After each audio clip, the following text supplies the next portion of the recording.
you can't leave out the big head hoe. The big head hoe is something else. The big head hoe is something else. Now, we all know a big head hoe. We all got big head hoes in our family. Big head hoes make up a large population of the hoes today. It's usually, what's funny is there's a lot of big head hoes on TV these days. Have you noticed? Maybe when I break down the attributes of the big head hoe.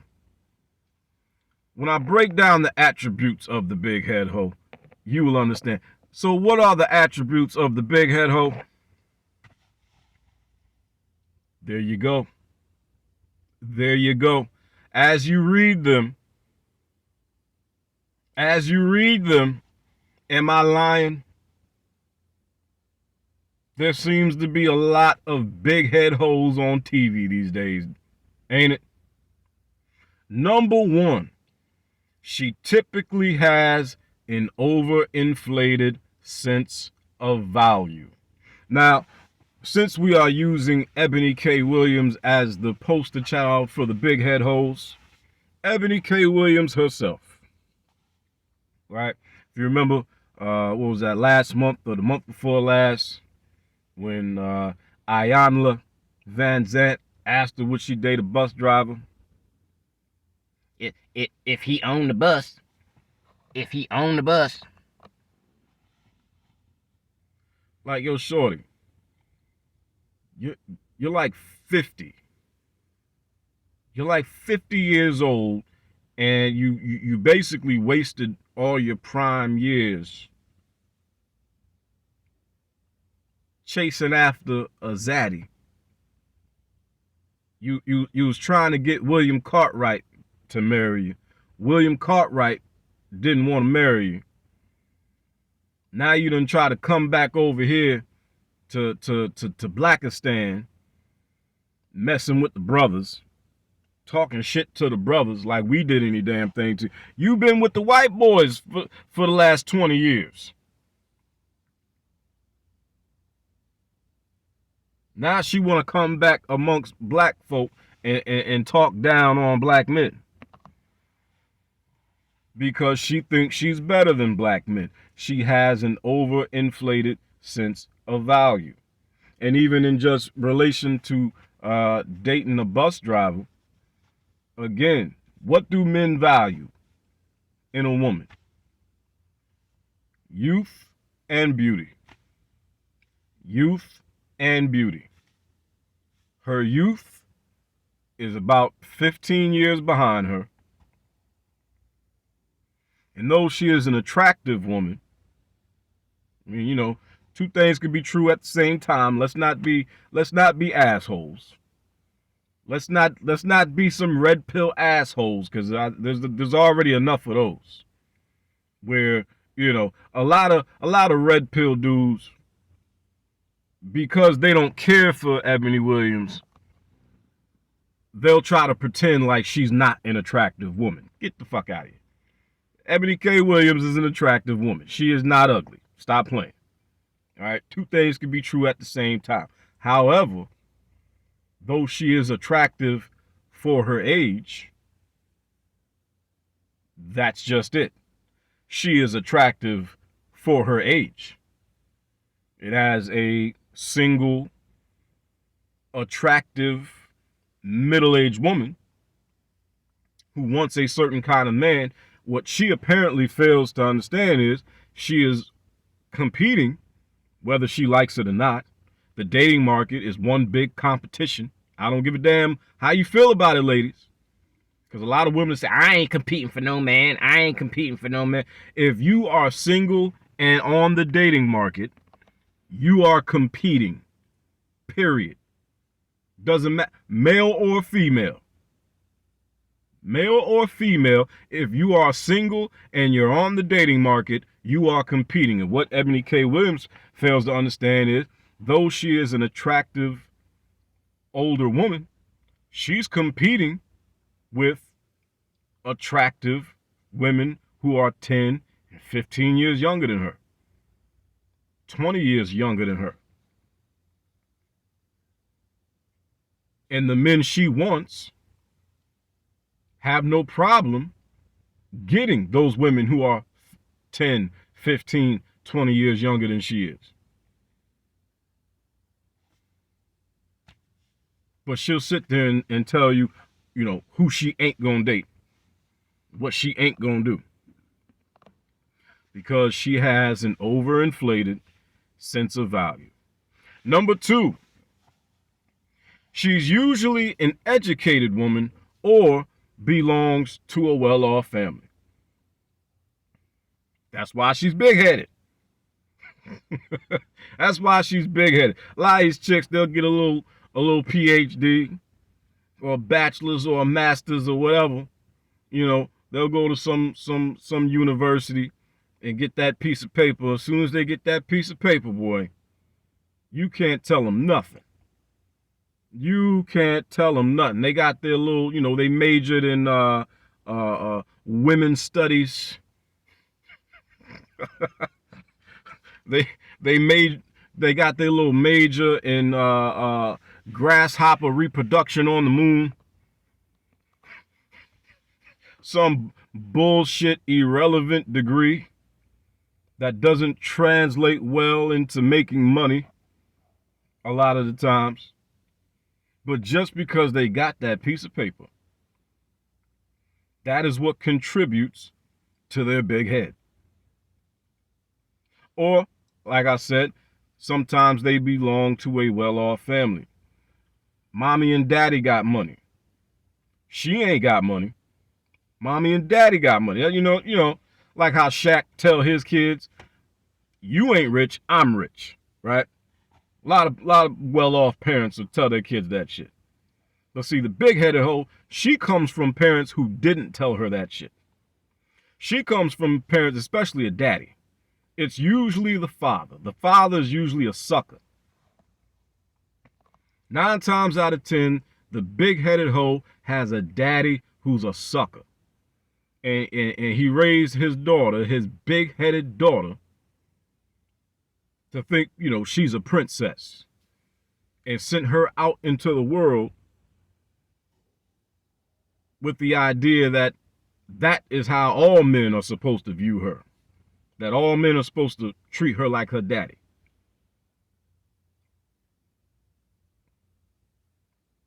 Unbelievable. And some on a side note, I tried to spark the war on simps last year. For those of you who remember, I tried to set off the war on simps last year.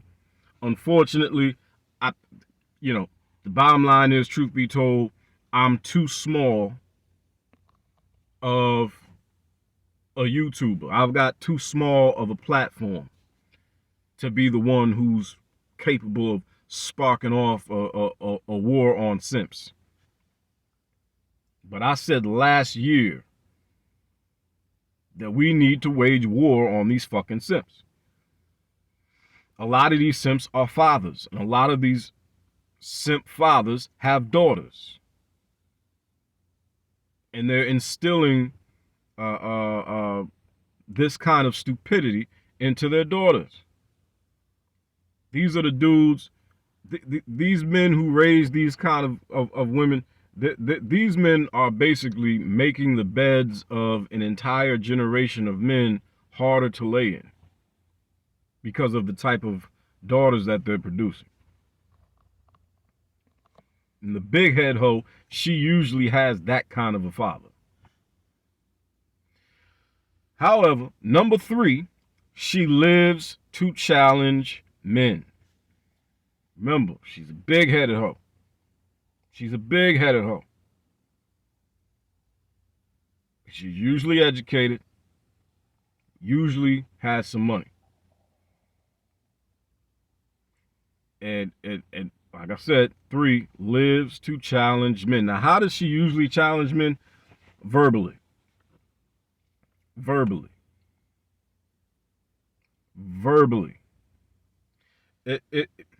the only means that a woman really has of dominating a man is verbally. She can't kick your ass. You know what I'm saying? She can't kick your ass. There's really nothing she can do to you. So she always wants to try to dominate you verbally. This is the woman who's always trying to talk over you. This is the woman who's always trying to talk over you. This is the woman who's always trying to interrupt you in the middle of your fucking sentence like she didn't fucking hear you were talking. That's the big head hoe. That's the big head hoe. Or it could be a situation, you know, a difference of opinion. You know, a difference of opinion. Or not even necessarily a difference of opinion. Say you're somebody like myself who speaks for and advocates for men.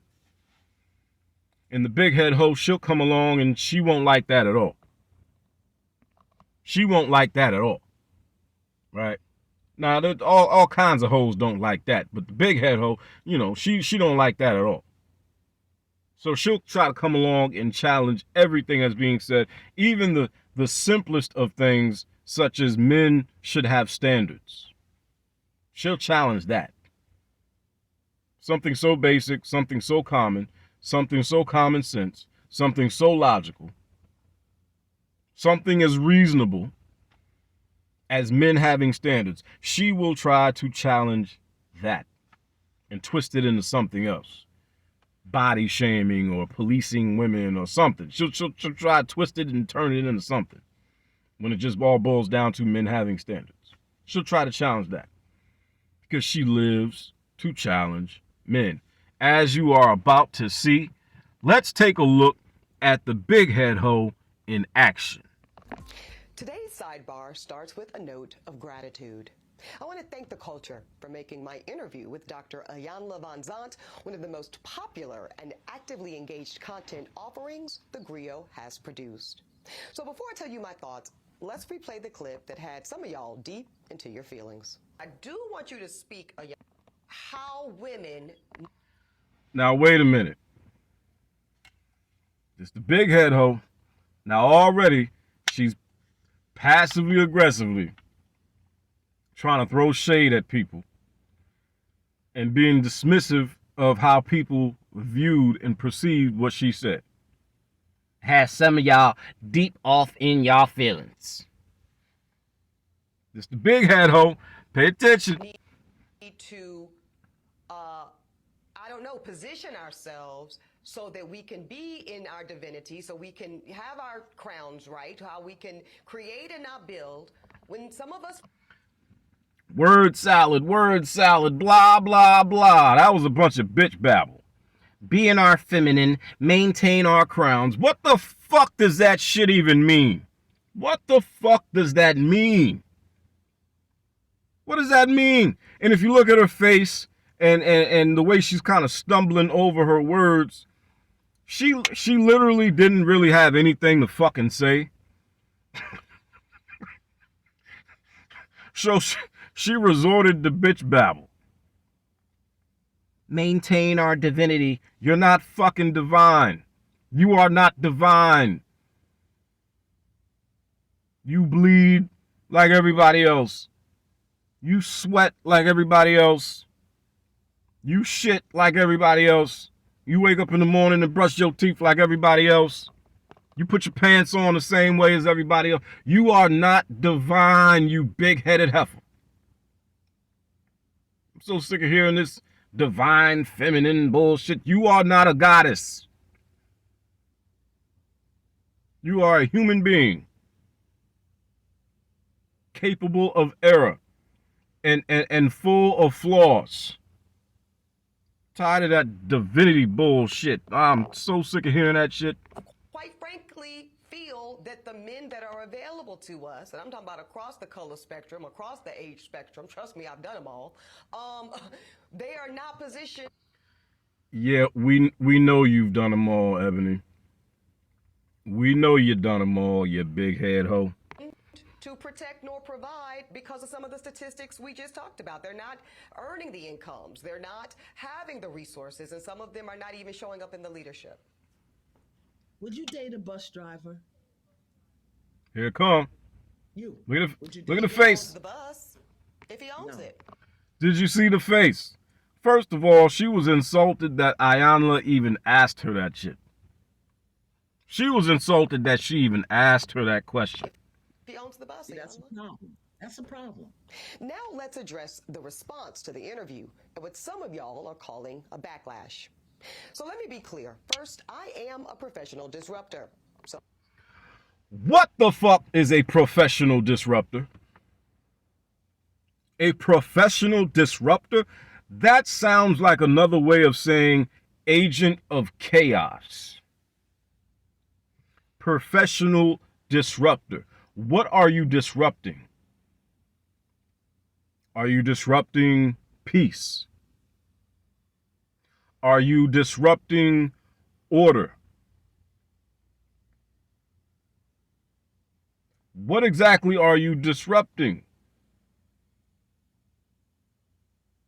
A professional disruptor.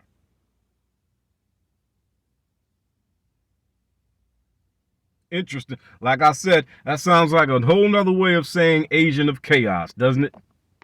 backlash is my business, and I will always take it on the chin for the sake of advancing the work, conversation. She was taking something else on the chin from Zaddy. She was taking something else on the chin from Zaddy. Yes, she was. Or movement. So know that I am completely unfazed by the onslaught of nasty comments, wishing me a sad, lonely, bitter existence Now, wait a minute. Here it come. Here it come. until my untimely death. Now, that is some weird energy to be wishing onto a black woman, especially one who is Here we go with the black stuff. Here we go with the black stuff. Now, first of all, that's some weird energy to be wishing on a black woman. Wait a minute. Wait a minute. So, because of what you said about who you won't date, a lot of black men responded, well, okay, well, that's fine. Just understand that more than likely, the road that you're traveling on ends here, where you are most likely going to be alone and not have anybody. That's not wishing anything on you. That's called foresight. Something that hundreds of thousands of years of male evolution has wired men to have. Now, if you had some foresight, you would pretty much be able to tell where the road you're traveling on is going to end. But wait a minute. She has a problem with that. But I've never heard her say anything about the thousands and thousands and thousands of women who celebrated Kobe Bryant's death. I never heard her say anything about the thousands and thousands and thousands of black women who celebrated Kevin Samuel's death. I never heard her say anything about the thousands and thousands and thousands of black women who were wishing death on Jamie Foxx a couple of months ago. So black women can get all over the fucking internet and celebrate the deaths of black men, as well as wish death on black men. And Eboni K. Williams and black women like her who have platforms where they could say something, where they could check black women about that shit, they say nothing. But as soon as a group of black men tell Eboni K, okay, that's fine if that's how you want to operate on the dating market, but just understand that more than likely, you're going to end up alone. For a number of reasons. One, you're not 25 anymore. Two, the type of men that you want are few in number. Three, the type of men that you want have options. Specifically, they have the option of dating women who are 10 and 15 years younger than you. So you being a pretty much middle-aged woman, though you are an attractive woman, revert back to number one, You're not 25 anymore, and you're competing with 25-year-old chicks, and the men who you want, who have the option of getting with those 25-year-old chicks, more than likely they're going to choose the 25-year-old chick. So if that's how you want to operate on the dating market, you are a grown-ass woman. You are a free and self-governing human being, an American citizen. You have the right to operate however you choose to operate. Nobody's trying to tell you how to operate. Operate how you want to operate. Just understand that more than likely, you're going to end up not having anybody. That's weird energy. But she has nothing to say about black women celebrating the deaths of black men or black women wishing death on black men. Interesting. Very fucking interesting. Dedicated her life to the liberation of black folk, but, you know, whatever. So after dating white dudes for the last 15 years, suddenly she's dedicated her life to the liberation of black folk. And exactly which black people were you trying to liberate by sleeping with and almost marrying white men? I'm confused. I'm so confused.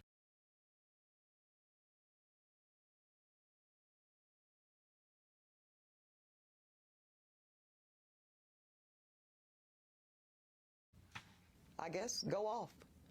See, I wanted to talk about how do we close the gap between black women who do show up in a so-called masculine posture, those of us that are providing and building and protecting due to circumstances that we might feel.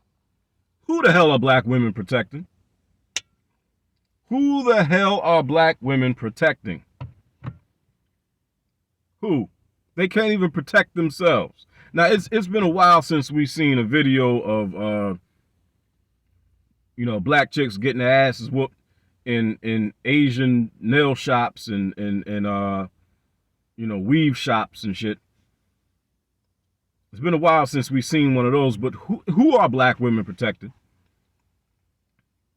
Who are they protecting? They can't protect themselves. Because let's be honest, in no group of women can protect themselves. That's what the men are for. Right? So who are black women protecting? They can't protect themselves. They're certainly not protecting black men. I would argue they're not capable of protecting their children.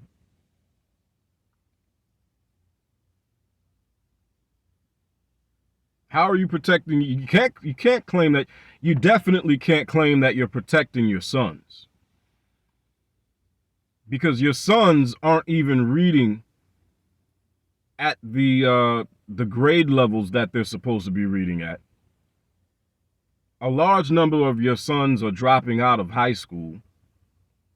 A large number of, or I'll say too many of your sons are ending up in prison, especially when they're raised solely by you. 76% of the men in prison today were raised by single mothers. So who the hell are black women protecting? This is more word salad, more big-headed word salad is what this is. Make us feel that if we don't do it for ourselves, we will have to go without the resources and protections we need to feel safe in this world. But Dr. Iyanla went in a different direction. She asked me a personal question.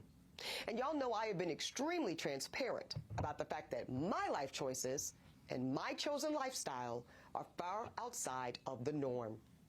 So when I said that I would date the bus owner, a lot of y'all heard something different. Some of you heard the following. Bus drivers are whack. Bus drivers are broke. Oh, and I'm too good for a bus driver. The only thing is, y'all made that part up. See, I said what? Here comes the self-righteous word salad. I said. But then some of y'all started talking about salaries and hourly wages, pensions and benefits. And that's wild because I was never talking about money at all. She's going to say she was never talking about money at all. She was talking about ownership. But obviously, if you own the bus, you make a lot more money, which is obviously what the issue is. If a bus driver could make $500,000 a year, I'm pretty sure Eboni K. Williams would date the fucking bus driver. I was talking about black ownership, but some of y'all made it about money. I'm talking about ownership, black enterprise, and entrepreneurship, because really I am talking about black liberation. And if you... Again, she's dated white dudes for the last like 15 years, but now all of a sudden, she's interested in black liberation. Okay. Read my book, you'll understand why. So I'm standing 10 toes down on that position, and I don't really care if you're hurt or offended by it. And since some of y'all are already big mad, let me go ahead and make you incensed. So out of the 50,000 plus comments posted on social. Now see, that's the big head hoe right there. The big head hoe, she has to poke and poke and poke. She can't let it go. She gonna poke the bear and poke the bear, poke the bear. Since y'all already big mad, let me go ahead and make you incensed. That's the big head hoe for you. I only saw a handful that even considered the possibility of a bus owner being a more aspirational position and recognizing that I am actually speaking and pouring into the ascension of black men. The bus owner is obviously a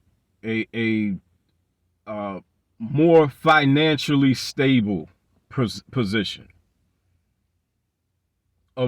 It's financially more attractive. It's financially sexier than the bus operator, the bus driver. The man who owns the bus is obviously the man who pays the man who drives it. And we all know you only receive a fraction of what you produce in your paycheck. You're only paid a fraction of what you produce. Otherwise, how would the owner make any money? So obviously, if the owner is only paying you a fraction of what you produce, then clearly the owner is pocketing the rest of the money. Paying other expenses as needed, right? And then pocketing the profits. And obviously, he's paying you X amount of dollars based on the profit that he is shooting for. So obviously, the man who owns the bus makes more money than the man who drives it. Why is she pretending like we don't know what the fuck 2 + 2 is? I said what I said. But see, no, some of y'all were too busy naming and shaming me personally and black women in general as undesirable, gold diggers, and much worse. Now, I suspect that some of y'all are the same men that were bringing home C's and D's on your report cards, only to then be coddled. Watch this. Watch this. By parents that said, well, that's Hold up. okay, as long as you're doing your best. Hold up. Hold up. Hold up. Hold up. Cards, only to then be coddled by parents that said, well, that's okay, as long as you're doing your best. Now, she's talking to black men. Notice how she tried to sugarcoat that just now? I suspect some of you are the same kids who brought C's and D's home on your report cards only to be coddled by your parents. Now, if we were having a different conversation, say if we were having a conversation about single mothers, and Eboni K. Williams was having that conversation, I'm pretty sure in an effort to shit on black men, she would bring up the fact that a good 75, 76, 77% of the mothers in the black community are single mothers. So why, when she said when you brought home C's and D's on your report, because she's talking to black men, remember, she's talking to black men. So why did she say parents instead of mothers? Why did she say your parents coddled you instead of saying your mothers coddled you. Because then she would have to address something that's obviously a problem. She would have to address something that a lot of black men have been pointing out for years. The fact that black women, specifically single black mothers, they raise their daughters differently than they raise their sons. Now, in a second here, she's going to talk about the bigotry of low expectations. How ironic is that? After what she just said there about the report cards and being coddled by, quote, parents, when the truth of the matter is the overwhelming vast majority of black boys are coddled by their black mothers, not their black fathers. There are very few fathers of any group of men who are going to coddle their sons, because every man knows what that boy is going to have to deal with out here in this real world, out here in a man's world. And every man understands that he's got to prepare that boy for this world. And the last thing he can afford to do is coddle him. No, it's mothers who coddle their fucking sons. So why doesn't she want to address the fact that the very men she's complaining about were created by women? Oh, she doesn't want to address that. No, the big head hoe gonna skip over that. But let's continue. Well, listen, I love and believe in the excellence of black men. So no, my dear, C's and D's or any other... She loves and believes in the excellence of black men so much that she spent the last 15 years dating white men. But again, white men, it didn't work out with the white men, so now she want to come back over here to Blackistan and act like she been over here the whole damn time. Form of mediocrity is not okay. No, I will not create a soft place for you or anybody that I love to fall comfortably into the bigotry of low expectations. So I'm going to say one more time, there's absolutely nothing wrong with driving a bus. My mother Gloria drove one for years. But could it be that black America has been sold a narrative of average, regular, and typical being good enough for us? Well, see, that's called white supremacy. And in this case, it takes the form of... The same... Wait. Oh, my God. I wonder, did she ever talk about white supremacy with her ex-white fiance? I wonder how often the conversation of white supremacy came up with her ex-white fiance. You know, did she sit around the dinner table with her ex-white fiance and talk about white supremacy with him, I wonder? Because she seems to be just so interested in black liberation and white supremacy. I mean, I'm surprised she hasn't shouted power to the people yet, the way she's talking. I mean, this is hilarious. Conditioning black Americans to happily accept being a permanent American underclass. Well, there you have it. That is the big head hoe, ladies and gentlemen. The big head hoe. And Eboni K. Williams is certainly the present day poster child for the big head hoe.